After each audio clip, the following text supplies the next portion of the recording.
Bonjour les amis et bienvenue dans le vol numéro 99 de votre podcast, déjà. Ceci n'est pas qu'un vol sur la rumba, c'est aussi l'histoire des deux Congos, tellement son épopée s'est combinée, mélangée avec la politique, la sociologie, l'économie, l'anthropologie, etc. dans ces deux pays-là. Le précédent volet a revisité les actes d'accouchement des villes de Brazzaville et de Kinshasa. Deux villes qui verront débouler, par force ou par fantaisie, des Congolais ruraux quittant leur village à la quête d'une vie meilleure. Juste pour l'anecdote, ces nouveaux arrivants se devaient de détenir un passeport pour se rendre à Léopoldville. Oui, on parle de gens dans leur propre pays. Et vous savez quoi ? Montez à bord, vous en saurez plus. Éphéméride africaine, pas mon papa.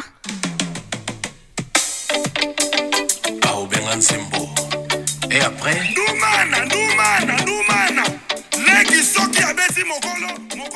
Comme les esclaves déportés en Amérique, les Africains qui entraient dans ces villes coloniales, dans leur propre pays donc, étaient priés, sans rire, de laisser l'Afrique à la porte de la ville pour entrer dans le monde des horloges et de l'ordre de l'homme blanc, celui des cartes d'identité et des emplois réguliers.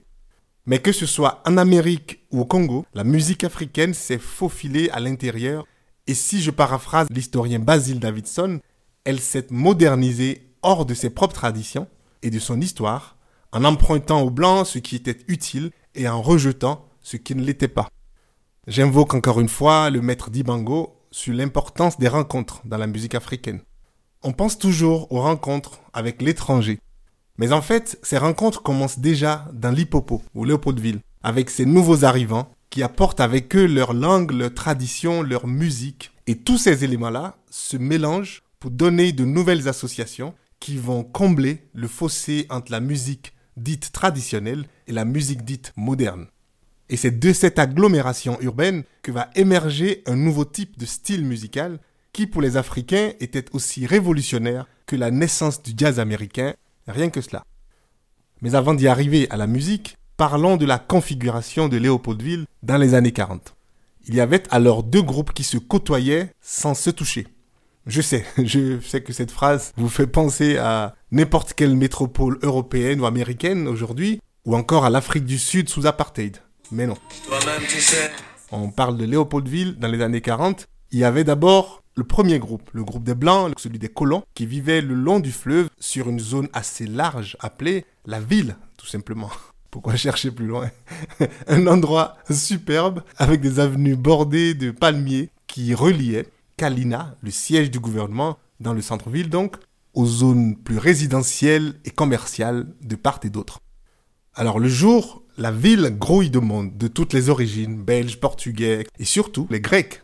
Sérieux. Inattendu certes, mais on y reviendra dans un autre volet sur le rôle important des Grecs dans le développement de la rumba congolaise. Et bien sûr, pas d'Africains autorisés la nuit à l'exception des domestiques. Justement, les Africains, l'autre groupe, vivaient plus au sud, dans ce qu'on appelait la cité indigène, séparée de la ville, décrite plus haut par un cordon sanitaire. Ouais, c'est ça. La cité indigène avait deux gros quartiers principaux, Kinshasa, qui est devenue la capitale aujourd'hui, et Kintambo. Il y avait là-bas surtout plusieurs bars, comme le Congo moderne, Kwist, Soulivangi, le Congo Bar, etc.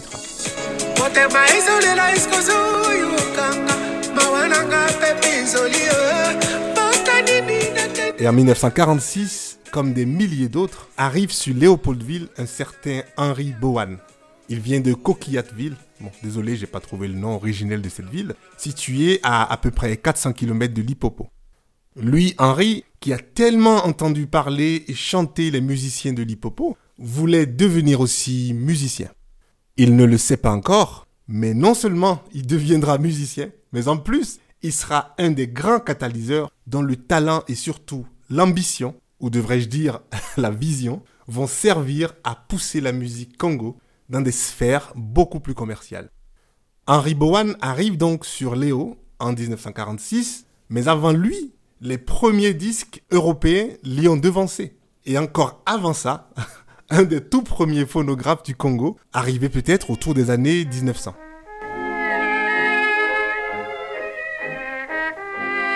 Ces disques-là étaient assez variés, de la musique classique européenne au jazz américain de King Oliver, de Louis Armstrong, des ballades européennes de Tino Rossi, aux musiques plus africaines des autres parties d'Afrique.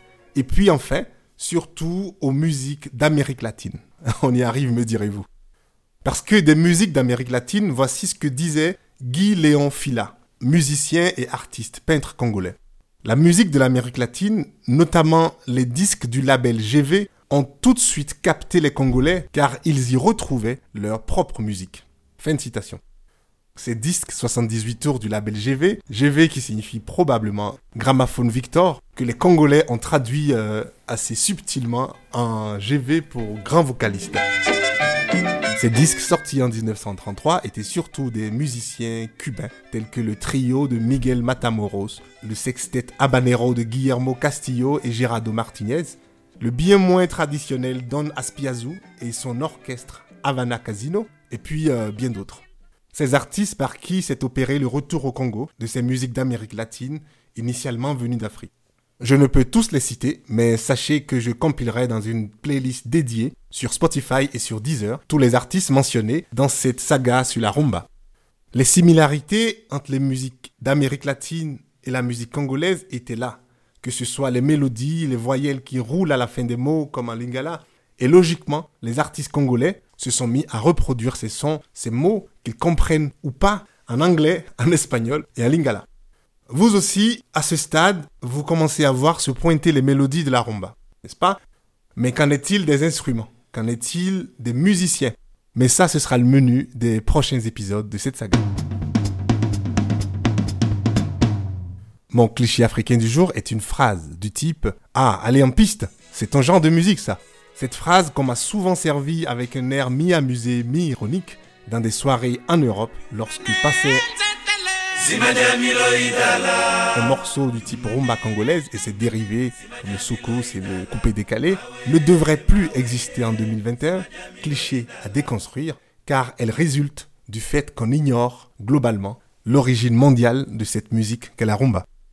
Déconstruit donc encore et toujours. C'est aussi l'objectif de Madame Marion Bond, je ne sais pas si je prononce bien, une femme incroyable à qui je voudrais ici tirer mon chapeau. Elle qui a créé Books Color the World pour développer une littérature infantile visant à réduire les cas encore trop grands dans la représentation des personnes issues de la diversité ou avec un handicap. Cette démarche, sa démarche, est le résultat de son parcours personnel, elle qui a grandi dans un contexte multiculturel, à qui on disait souvent qu'il n'y avait pas de couleur, mais qui a vite constaté que la couleur de sa peau est un sujet plus que d'actualité. D'où ce besoin de contribuer à son tour à montrer le monde en couleur aux enfants et bien sûr à leurs parents. Je trouve que ces livres pour enfants tels que Caillou c'est moi et Les petits super-héros sont les plus forts sont nécessaires pour tous les enfants. Si vous aussi vous pensez que les représentations sont importantes, alors soutenez-la dans cette aventure merveilleuse pour que elle aussi, tout comme la rumba congolaise avant elle, inonde le monde très bientôt pour y semer la bonne humeur et surtout la tolérance si nécessaire aujourd'hui encore. Et ce n'est pas toi, monsieur To Abadji Deni, alias le bobo parisien noir, qui dira le contraire, n'est-ce pas? Toi-même tu sais. Retrouvons-nous la semaine prochaine pour une émission très spéciale, la 100e de votre podcast. Je suis impatient. À bientôt. Merci.